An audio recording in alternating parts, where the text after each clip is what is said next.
In this video, we want to look at one more question, post-exposure prophylaxis of rabies. What is rabies? It is a disorder that passes to human through bite and scratches from infected animals. How it passes to human?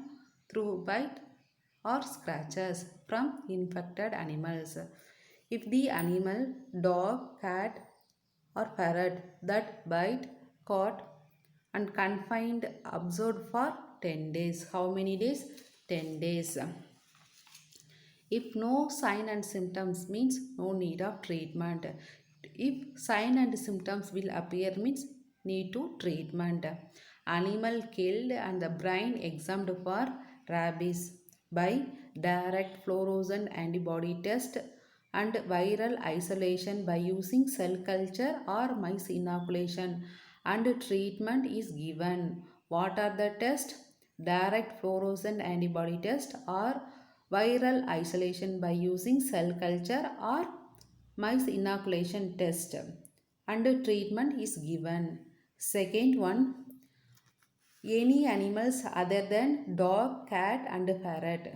First one is dog, cat, parrot means we will do direct fluorescent antibody test and cell culture or mice inoculation test. Second one is we need fluorescent microscopy test. Other animals means animal should be killed and brain should be examined immediately for rabies by fluorescent microscopy. If brain specimen is negative, no need of treatment. Third one is immediately kill an animal who is bitten by unknown or rabid animal. Immediately kill an animal bitten who is bitten by unknown or rabid animal. Fourth point is if the animal escape, patient is given vaccine and serum both. In the case of animal escape means we will give vaccine and serum in both. Rabies immunoglobulin and rabies vaccine is immediate post-exposure period is highly effective. Rabies immunoglobulin and rabies vaccine is highly effective in the period of post-exposure period. One more important point, rabies vaccine and rabies immunoglobulin should never be given at the same site or in one syringe. They should be given separately. When we need separate syringe and needle and separate site. Fifth one is presence of bat in a small room with a child or a sleeping adult. Also exposure to post-exposure prophylaxis. Presence of bat in a small room with a child or in a sleeping adult. Also exposure to post-exposure prophylaxis. In high-risk endemic area, prophylaxis should be initiated without waiting for the lab result. In the high-risk endemic areas, should be initiated without waiting for lab result. Next one is how post-exposure prophylaxis done. It have two part, local wound care and active and passive immunization. First we see about that local wound care. It decreases the risk of rabies as much as 90%. What is the advantage of local wound care and how it done? Advantages, it decreases 90%. Then method, clean and wash the wound and scratches by water and soap thoroughly for 15 minutes and then by alcohol and tincture iodine. It following method, clean and washes the wound and scratches by water and soap thoroughly for 15 minutes and then by alcohol and tincture iodine.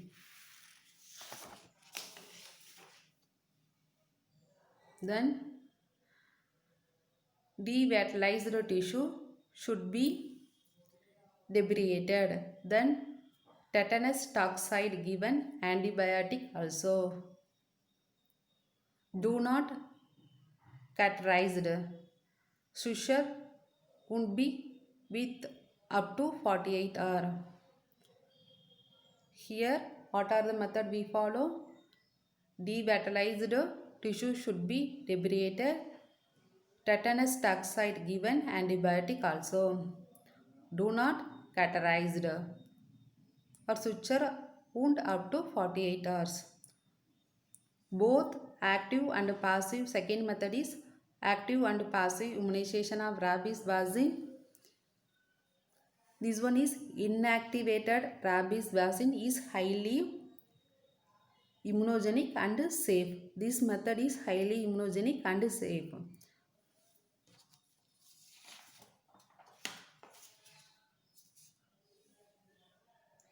Rabies vaccine is given in 5 doses: 0, 3rd, 7th, 14th and 28th day.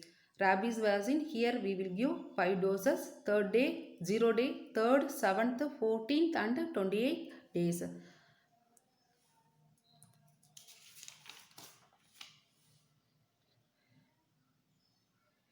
If the case of pregnancy is not contraindication,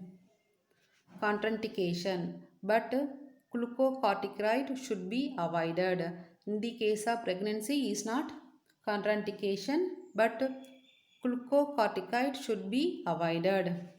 Vaccine is given in deltoid or in lateral thigh in children. Vaccine is given in deltoid or lateral thigh region of children.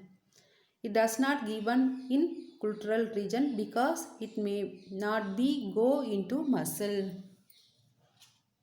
Where the vaccine is given? Deltoid or lateral thigh in children, not given in gluteal region because it may not go into the muscles. Another vaccine also we are using 4 doses of multi-site regimen. 2 doses on day 0, 1 on each deltoid. 1 doses on each of 7 and 21st day, 0, 0, 7, 21.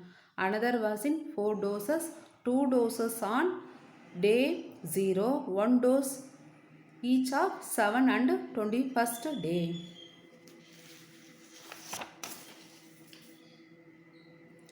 Then site of injection, rabies immunoglobulin should be infiltrated at the site of bite, wound and remaining injected intramuscular. Injection is not given in gluteal region because it does not go into the muscles. Treatment may be failed. Injection is not given into the gluteal region because it does not go into the muscle. Treatment may be failed. Then how to inject rabies immunoglobulin? If the wound is large or multiple means dilute rabies immunoglobulin to make it voluminized for adequate infiltration of all wound site. If the exposure involved muscle membrane, entire doses should be given in intramuscular. Rabies vaccine and rabies immunoglobulin should never be given at the same site or in one syringe. It should be given in separately. We already know rabies vaccine and rabies immunoglobulin should never be given at the same site or one syringe. Should be given in separately.